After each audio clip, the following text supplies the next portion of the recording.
Check out this old wagon hearse. Very spooky. It's like something from the Old West. And I do think this is original. Pretty wild.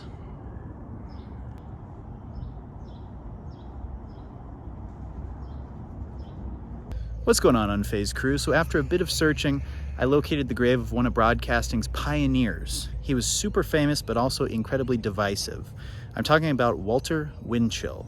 Let's take a look at his grave, look at a little bit of his history, and pay our respects. A tabloid columnist turned broadcaster, by the 1950s, Winchell was a regular on TV. Mr. and Mrs. North and South American, all ships at sea, let's go to press. Washington, D.C. With his staccato delivery, that telegraph sound, and a trademark hat, Walter Winchell mixed breaking news Near Royce City, Texas, between San Antonio and St. Louis. Several reported killed. Just happened. We may have more on it later. Next is Arthur Godfrey. with celebrity gossip. Jack Dragnet Webb made a very big denial of Jack O'Brien's scoop that Webb would not next marry Dorothy Town of Hollywood. Alleged communist sympathizers were a favorite Winchell target. Fort Monmouth. The McCarthy Committee has summoned 20 present and former employees at this Army base. At least 10 of them will use the Fifth Amendment as alibis. Starting in 1959, Winchell served as narrator for the television classic The Untouchables. On hand to watch the mobster leave was Elliot Ness, chief of the unique federal squad known as the Untouchables. Walter Winchell died in 1972 at the age of 74.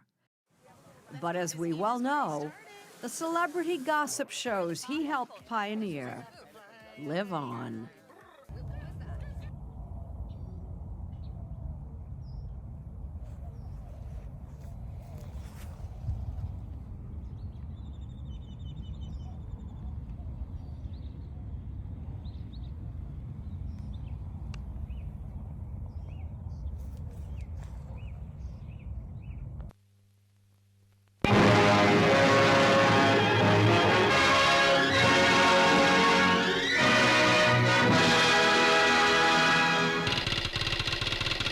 Attention, Mr. and Mrs. United States.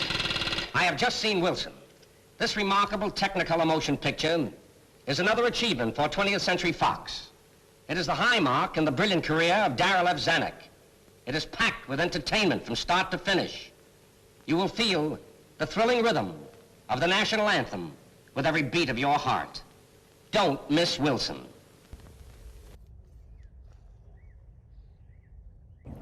So Walter Winchell was very popular in his day.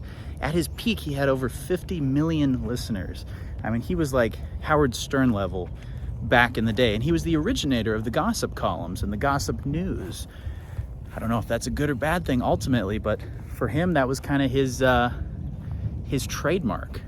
And I think ultimately that ended up being a bad thing at the end for his career and for his reputation, sadly. But he was a trailblazer for sure.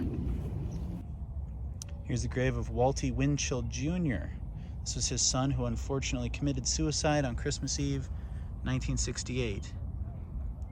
I'm sure there's a lot more to his life, but unfortunately, you know, the footnotes just kind of talk about the end.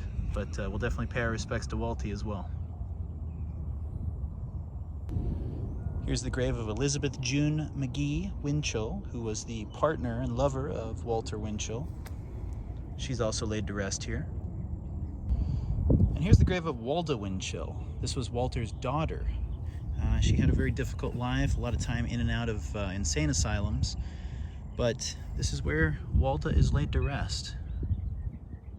We'll pay our respects to her. So the whole Winchell family is laid to rest here. It's really flooded over here. I was worried that the graves I wanted to visit were going to be covered with water, but it appears they're not. They're nice and dry. So long, Walter. Signing off.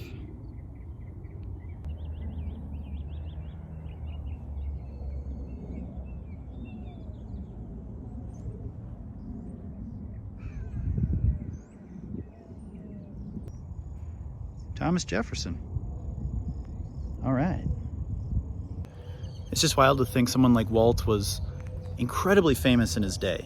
Probably got to enjoy all the luxuries, all the fame, all the women, all the accolades, but then over time, you know, due to his politics and other things that kind of painted him in a bad light, that all went away.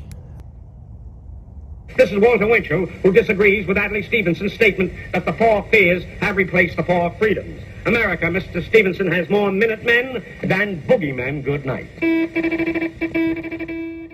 This is spooky. Whoa. Grim Reaper, dude. There's this cemetery bird that just keeps squawking. It's horrific.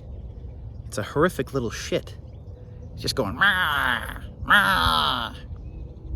Awful. Thing belongs in a cemetery. Listen to that little fuck. Anyway, remain unfazed. I'm trying out here, I swear. That's a big crypt. So all in all, a very interesting character who I did not know about until I started doing research for this video. I hope you guys learned something. And what's interesting about him is, you know, at the end he had a very sad life. You know, his son committed suicide. His daughter, they said, was in and out of insane asylums. He was divorced. His partner later in life, she got very ill. It seemed like a very sad end. You know, he had to give up his career. And also his reputation was tarnished because he had been tarnishing people's reputations through gossip and through promoting the McCarthy blacklists also for communists, which ruined the careers and reputations of so many people in Hollywood. So he was a complex character, definitely, and it seemed like he had a very, very sad life, but he also did good things. You know, we have to remember that people are multifaceted, you know, they have different sides to them. And it seemed like he touched a lot of lives with his broadcasting. Even just reading YouTube comments, there were people that remembered hearing them, or his broadcast as a kid, that resonated with them. And he was also the narrator of the 1950s Untouchables TV show. So he did a lot. And he also created a cancer research society as well, because one of his good friends had passed away of cancer when he was younger, and he wanted to kind of help give back and fight against cancer. So it seemed like there was more to the man, definitely, than meets the eye. But definitely a complex and unique individual for sure that history seems to have slightly forgotten about, but hopefully we can shed a little light on him, and I hope you guys found this video interesting. So like, subscribe, stay off the blacklist, you communists, and remain unfazed.